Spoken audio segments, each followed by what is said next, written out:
안녕하세요. 제9회 청년 플러스 포럼 기조발표단의 기조발표를 맡은 청풀 서포터즈 5기 인하대학교 정치외교학과 박시연입니다. 우리는 K컬처 안에 있는 걸까요? 아니면 만들고 있는 걸까요? 이 질문으로 오늘 이야기를 시작해보고 싶습니다. K컬처란 한국과 문화의 합성어로 한국의 대중문화와 콘텐츠가 해외에서 소비되고 확산되며 형성된 문화적 흐름을 의미합니다. 정치외교학을 공부하는 학생으로서 저는 K컬처를 정치외교학적 관점에서 접근하고 싶은데요. 국제정치에서 힘은 중요한 요소로 작용합니다. 기존의 힘으로서 말하던 하드파워, 이는 군사력, 경제력 따위를 앞세워 상대방의 행동을 바꾸거나 저지할 수 있는 힘을 말합니다. 그러나 사회가 변화하면서 소프트파워라는 개념이 탄생했습니다. 소프트파워는 군사력이라 경제력처럼 강제하는 힘이 아니라 사람들이 자발적으로 선택하게 만드는 힘, 즉 공감과 매력을 통해 작동하는 힘입니다. 현대 국제사회에서는 소프트파워의 중요성이 증대되었는데요. 저희 기조발표단은 K컬처를 하나의 문화현상이 아니라 소프트파워의 흐름으로서 바라보고 싶습니다. 조셉 나이는 정신적 가치, 문화, 외교정책을 소프트파워의 핵심 3요소로 제시하는데요. 한국은 문화적 요소로서 소프트파워 개념을 가장 성공적으로 보여주는 모델로 분석합니다. 소프트파워로서 K컬처는 국가 위상에 변화를 가져왔습니다. 알파벳 K는 그 자체로 한국에 대한 태도를 만들어냈고, K는 더 이상 국가를 뜻하는 수식어가 아니라 세계가 공감하는 문화적 감각과 경험의 상징이 된 것입니다. 중동과 동남아에서는 K컬처가 일상 속 대중문화로 자리 잡았고, 미주와 유럽에서는 음악, 캐릭터, 뷰티 산업을 중심으로 한국에 대한 호감도가 꾸준히 높아지고 있습니다. 이러한 영향력은 산업 지표에서도 확인됩니다. 2024년 기준 국내 콘텐츠 산업 사업체 수는 12만 875개, 종사자 수는 68만 8,121명으로 각각 증가세를 보였고, 매출은 157조 원, 수출액은 140억 달러를 넘어서며 역대 최고 실적을 기록했습니다. 또한 공공외교는 소프트파워를 구현하는 실천적 도구인데요. 한국의 경우 문화, 정책, 교육 및 지식, 디지털 공공외교로서 4대 분야를 추진하고 있습니다. K컬처는 한국 공공외교의 가장 효과적인 수단으로서 평가받고 있으며 청년들의 활동 무대 또한 국내를 넘어 세계로 확장시키고 있습니다. 이러한 K컬처에 대해 청년들은 어떻게 생각하고 있을까요? 저희는 청년들이 바라보는 K컬처라는 주제로 지난 5월 7일부터 14일까지 약 7일간 대학생, 취업준비생, 직장인 등 청년 121명을 대상으로 설문조사를 실시했습니다. K컬처 관심도에 대해 조사한 결과 21.5%가 자주 향유하고 적극적으로 참여하며 47.9%가 자주 접하고 관심 있게 지켜보는 것으로 나타났습니다.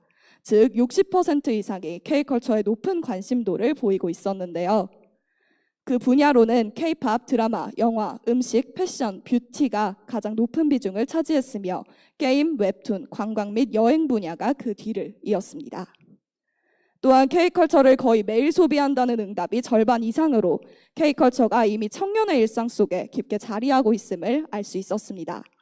또한 47.7%가 월 10에서 50만 원을 K컬처에 지출하고 있는 것으로 나타났습니다. K컬처를 단순히 즐기는 수준을 넘어 산업적 소비와 참여로 연결되어 있었습니다. K산업이 K팝 팬덤을 기반으로 다른 분야로 확장함과 동시에 지속적이고 반복적인 소비 패턴과 적극적인 지출을 바탕으로 청년 맞춤형 산업 생태계를 구축한다면 K산업이 한국을 넘어 글로벌 시장에서도 프리미엄 전략을 펼칠 수 있을 것이라는 가능성을 보여주는 설문조사 결과라고 생각합니다.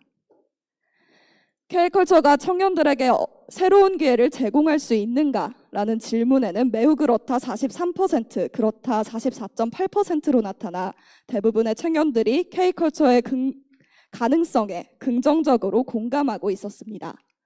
그 이유로는 취업 및 진로 기회 확대, 국제 교류와 글로벌 네트워크 형성, 창작과 자기 표현의 기회, 창업 및 경제적 가능성 등이 제시됐습니다.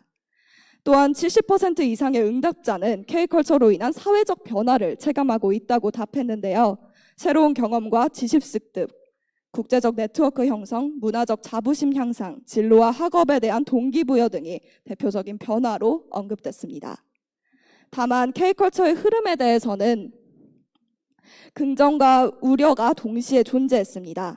전체 응답자의 63.1%는 긍정적으로 평가했지만 34.4%는 긍정과 부정이 공존한다고 답했습니다. 긍정적인 이유로는 국가 이미지 상승, 글로벌 기회 확대, 문화 교류 추진을 꼽았으며 산업의 성장이나 문화적 자부심이 그 뒤를 이었습니다. 부정적인 입장에서는 상업성 중심 구조, 콘텐츠 핵이라 과도한 경쟁 유발이 대표적인 이유라고 답했습니다. 결국 청년들은 K컬처의 성장 가능성에는 깊은 기대를 보이면서도 단기 유행이 아닌 지속 가능한 성장 구조와 문화적 다양성 확대를 함께 요구하고 있었습니다. 특히 콘텐츠와 산업이 여러 분야와 융합되고 상업성보다 문화적 가치와 청년 참여 기회가 더욱 강화되길 바라는 목소리가 확인됐습니다. 설문조사 이후에는 응답자 가운데 약 10명을 선정해 심화 인터뷰를 진행했는데요. 이를 통해 청년들이 개인적, 사회적, 문화적, 정책적 측면에서 K컬처에 어떤 기대와 바람을 가지고 있는지 살펴볼 수 있었습니다. 특히 사회적 측면에서는 K컬처가 단순 소비 대상이 아니라 사람들에게 소속감과 문화적 공감대를 형성해주는 매개체가 되었으면 좋겠다는 의견이 대다수를 이뤘습니다.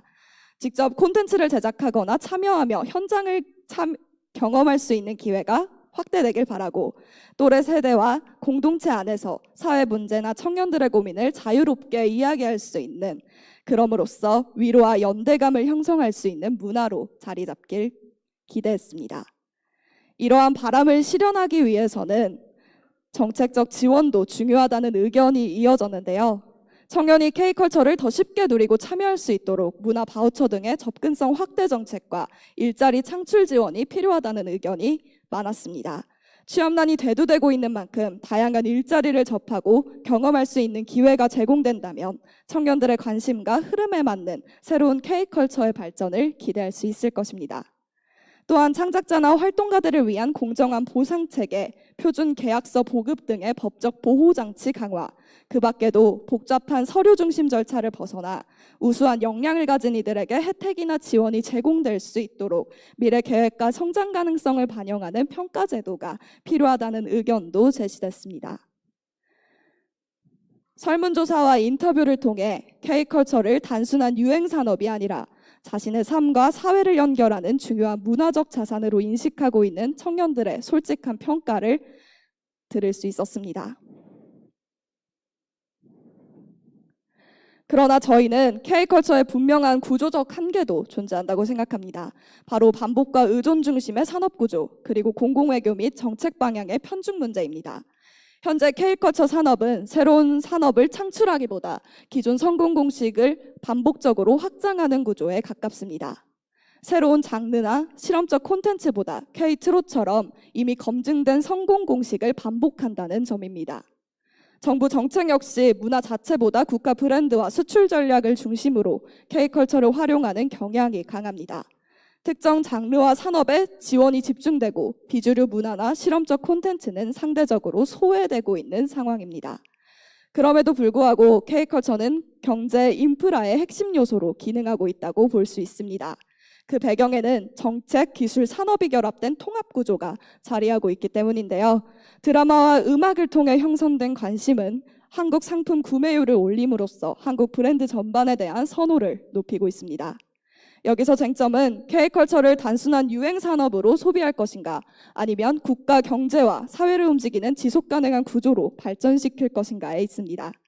결국 K컬처의 미래는 콘텐츠 그 자체보다 이 구조를 어떻게 설계하고 활용해 나갈 것인가에 달려 있다고 할 수 있습니다. 이러한 상황에서 청년은 어떤 방식으로 접근할 수 있을까요? K컬처가 단일 콘텐츠가 아닌 융합 구조라는 점에 그 해답이 있다고 생각합니다. 실제 해외 소비자들은 K컬처의 융합형 경험을 매력적으로 인식하고 있습니다. 드라마는 관광과 뷰티 소비로, K팝은 패션과 브랜드 소비로 자연스럽게 연결되고 있는 것인데요. 이 과정에서 K컬처의 핵심 주체는 청년이 될 수 있습니다. 지금까지는 콘텐츠를 소비하는 입장이었다면 이제는 소비자를 넘어 동시에 생산자의 역할까지 수행해내야 합니다. 다시 말해 청년은 K컬처 속에서 단순 참여자가 아닌 사용자가 되어야 하고 더 나아가 그 구조를 만들어가는 설계자가 되어야 합니다.